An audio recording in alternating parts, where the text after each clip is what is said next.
Hello guys. So I just needed to say this. Have you ever stepped out of your house at exactly 5 a.m. when the sky is still pitch black and the air is still cold?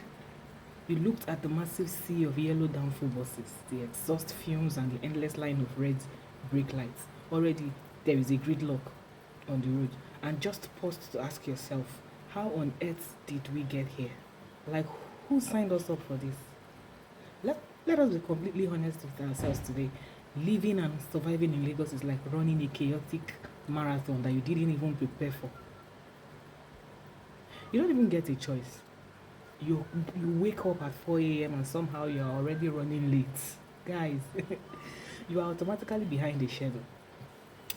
From the moment your feet hit the floor, you are actively competing with over 20 million other human beings for space, for time, for support, for job opportunities, and honestly, just for your own sanity. There is no warm-up lap in this city.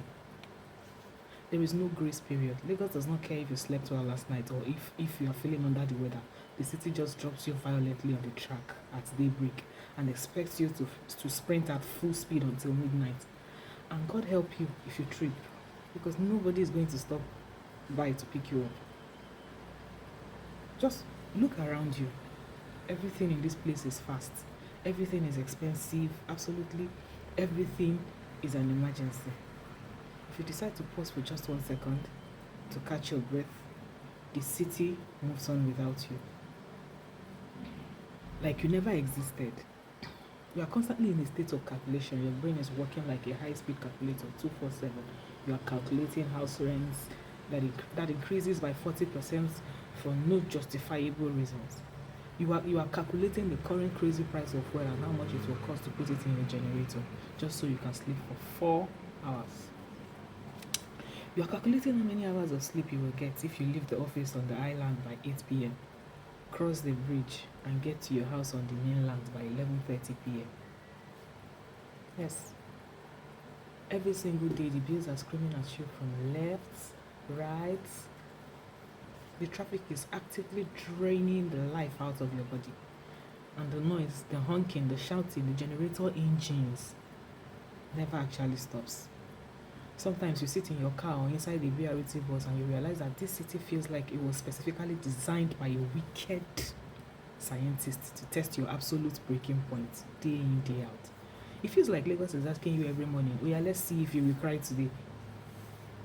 But then, just when you think you've had enough, you look around you, you look at the person sitting next to you in the traffic on the third mainland bridge, you look at the traders shouting and laughing in the middle of the chaos in Balogun Market. You look at the quiet, brutal hustle of the people on the mainland, and then you realize that somehow, against all laws of nature and economics, people are still pushing. Nobody is folding their arms. Nobody is giving up, despite the heavy billing, despite the crazy inflation, despite the soul-crushing stress that should normally put a human being in the hospital. Lagosians are still waking up tomorrow morning to do it all over again, courageously, and they will do it with a sharp joke, a wide smile, a funny video on TikTok, or even a brand new side hustle. But let me tell you the truth, that resilience is actually starting to become scary. Of course it is beautiful, yes it is. We praise it, we write motivational quotes about the Lagos spirit and how we are unstoppable. But if we are completely being honest, that spirit is heavy. It is a very heavy burden to carry. Because when you sit down in the quiet of your room at night, you have to look yourself in the mirror and ask the real question. Are we truly surviving our lives in this city, or have we all just become highly certified professional masters of survival?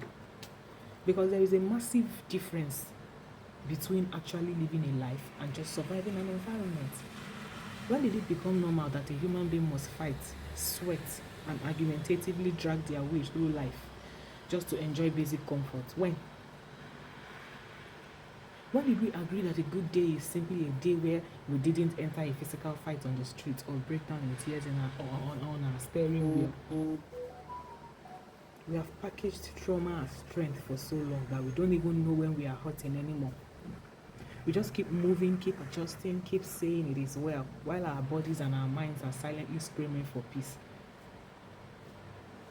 We are so used to the survival mode that the concept of a soft life, of a soft, peaceful, unbothered life almost feels like a myth or something we only see in foreign movies. So if you are watching this right now from your room in Lagos or anywhere in the country and you are feeling completely overwhelmed by the pressure, I just came here to validate you.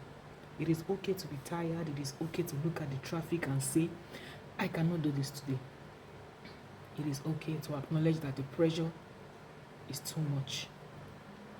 You are a flesh and blood human being, not a machine built of iron and steel.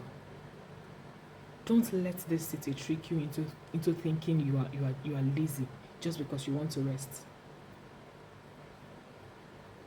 Guard your peace of mind with everything you have, because Lagos will take it from you for free and it won't even give you any change.